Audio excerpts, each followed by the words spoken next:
చాలా మంది అమ్మాయిలకి ఈ విషయం డైజెస్ట్ అవ్వదు అనమాట. మిమ్మల్ని ఎవరైతే అనుమానిస్తారో వాళ్ళని పక్కన పెడతారు, ఎవరైతే ఆప్యాయతగా మాట్లాడతారో వారిని ఇష్టపడతారు. ఇక్కడ ఎవరు చేసినా మిమ్మల్ని ఒక మోటోతోనే లవ్ చేస్తారు. అనుమానించేటోడు పరిస్థితి ఎట్లా ఉంటుందంటే, నువ్వు ఎక్కడికి వెళ్ళినా మరి చెప్పాలి, కాల్స్ చేయాలి, కాల్స్ బిజీ వస్తే ఎవరితో మాట్లాడుతాను, మెసేజ్కి ఎమ్మటే రిప్లై అయిపోతే ఏం చేస్తున్నావు అని చెప్పి నేను క్వశ్చన్ చేస్తూ ఉంటాడు, అనుమానిస్తూ ఉంటాడు. అది నీకు ప్రెజర్ పడి ఇంట్రా వీడితో నాకు అని చెప్పి అనుకుంటారు.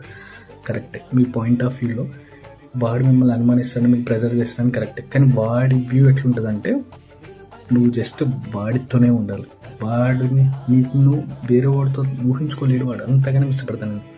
నీతో ఆప్యాయతంగా మాట్లాడేవాడిది ఎట్లుంటుందంటే, వాడికి పెద్ద ఎక్స్ప్లెనేషన్స్ అవసరం లేదు, నువ్వు డైలీ కాల్స్ చేయాల్సిన అవసరం లేదు, మెసేజ్లు ఎమ్మటే వితిన్ సెకండ్స్లో రిప్లై చేయాల్సిన అవసరం కూడా లేదు.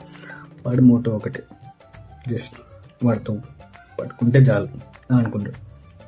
మీరు ఆప్యాయతంగా మాట్లాడేవాడికి ఇచ్చే టైం ఒకసారి అనుమానించేవాడికి ఇచ్చి చూడండి. వాడంతా సిన్సియర్గా మీతో ఎవరు ఉండరు కూడా. చెప్పాగా, ఇది చాలామంది అమ్మాయిలకి డైజెస్ట్ అవ్వదని చెప్పి.